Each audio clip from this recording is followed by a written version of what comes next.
Welcome to In Focus. I'm your host, Thuy Phan. Every now and then something wonderful comes along to our community that allows us to share our culture and talent with the rest of the world, and Christmas in Hanoi is exactly that. Join me as we talk to two of this play's biggest stars and find out what this story is all about and why it is important to support our fellow artists.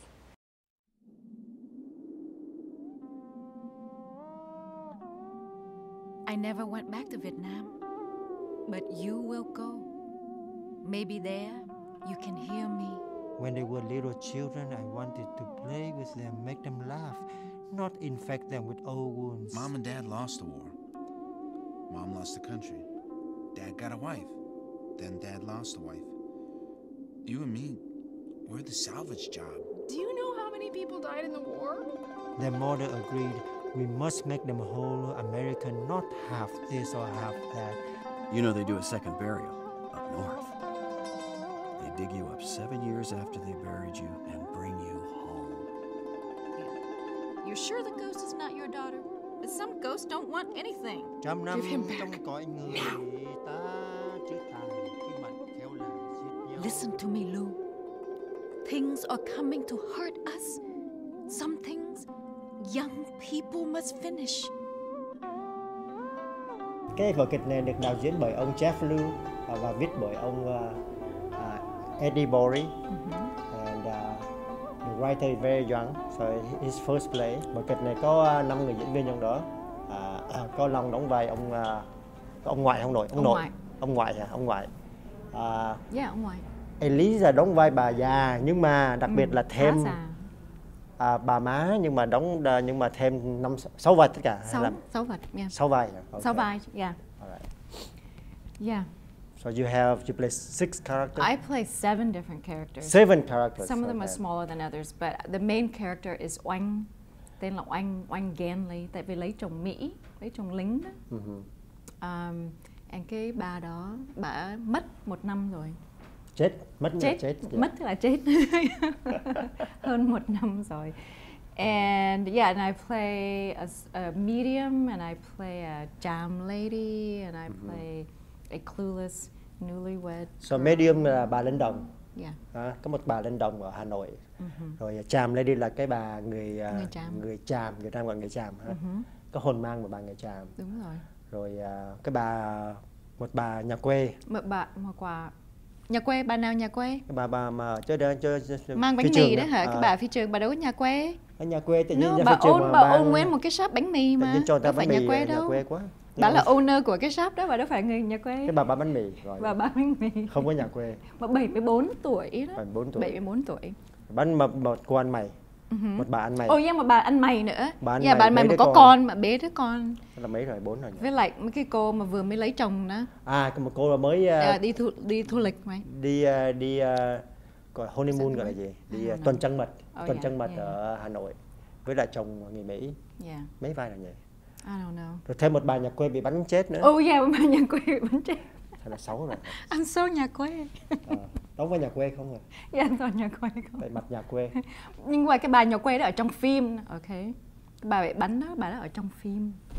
Thì hơi nhà quê mà cũng hơi sang. Bà ở trong phim, ở trong một cái kịch. Trong một giấc mơ. Cho nên nó hơi nhiều thứ. Dạ, hơi nhiều thứ lắm. While the plot sounds complicated, it is not. It is, however, complex in its story about an interracial Vietnamese-Irish family when the East-West players face the Future Playwriting Award for writer Eddie Bory. It is these complexities that drew Elise to the script. First things that struck me was that the play communicated some things that I have felt over the years as a Vietnamese-American person, but I have not seen it represented in pop culture, in movies and other plays.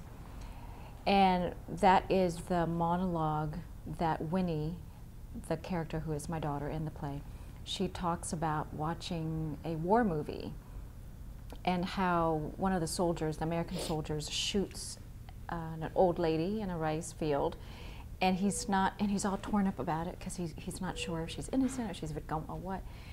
And she's shocked because it's all about the guy, how bad he feels, but she's thinking, and she says this in the play, what about the old lady?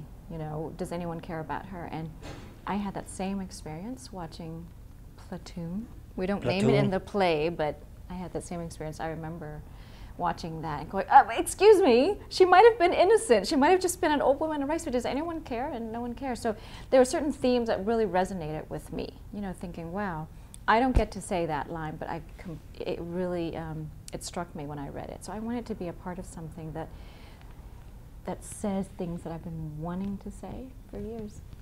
For Long Nguyen, who you might recognize from the critically acclaimed Journey from the Fall, working in theater is a new experience for him, and he says the differences between the stage and the big screen help keep it interesting. The harder or easier sub to what you used to. For some people, they're very used to the theater, and it's hard for them to switch to film.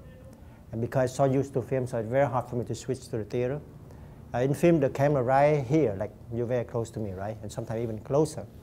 So when I talk to Elise, I would say, có khỏe không? And that's it, right? I don't say, có khỏe không? So it's a big difference. And you know,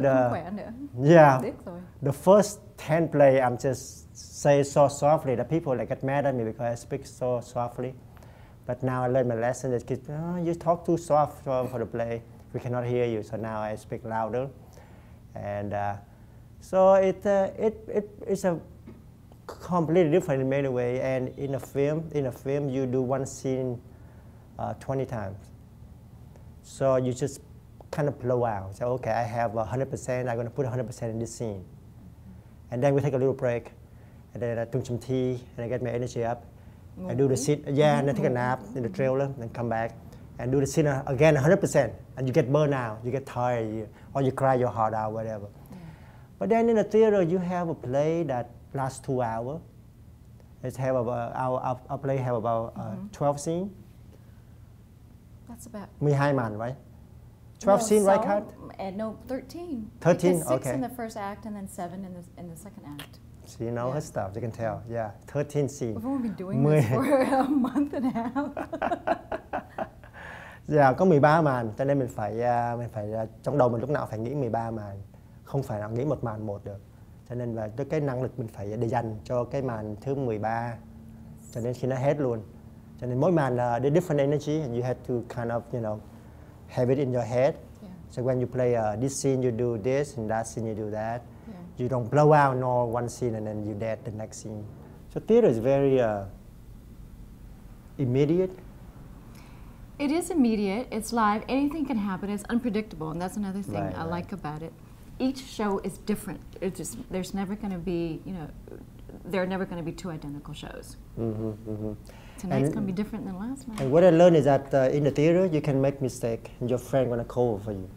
So nếu mà mình quên một câu á, không sao. Cái có người bạn mình bên cạnh, lúc mà họ đối thoại mình, họ sẽ giúp cho mình, họ cho mình câu khác, hay là mình cứ tiếp tục mình đóng không có sao cả. Đúng rồi. Yeah. While theater actors make it look so easy to bring these characters and stories to life, I asked Elise and Long what it takes for them to feel like what they've brought to the stage was a success, and Elise says the audience has to be with them. And I don't mean with us in the sense of they have to agree with whatever the themes and the messages are.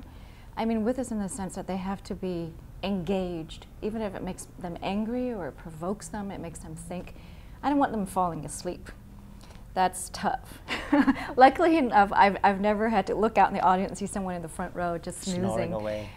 But that's just, yeah, apparently that's a killer of energy. We have a soothing voice. You make the audience go to sleep. I have friends who've talked about that. You know, they'll be doing a show and they're acting their heart out, and then all of a sudden they look down and people in the front row, and they're sleeping, and that's horrible. So what I mean by that is, yeah, as long as we're engaging them in some way and they're interested and they're following along, and even if, like I said, they disagree and they don't like it, that's what live theater is to me, because we feed off of that. You know, even if they go no, and you know, and they don't like it, but it's all just, it's a symbiotic relationship.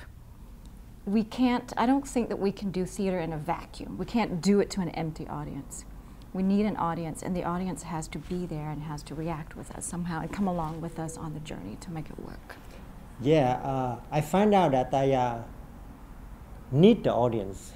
So before the play, I just say, oh, who cares about the audience, right? You try to be cool and don't need the audience. we do it first. But then, you know, if you're in a play and the audience responds, they laugh at your joke, they chuckle, and it just gives you a burst of energy. Like, wow, you can really feel it. And then you ham it up even more. yeah, and sometimes, you know, I to be, you know, like cool, I try to disrespect the audience, you know, but I find out whenever I disrespect the audience, even in my head, my energy go way down for some reason.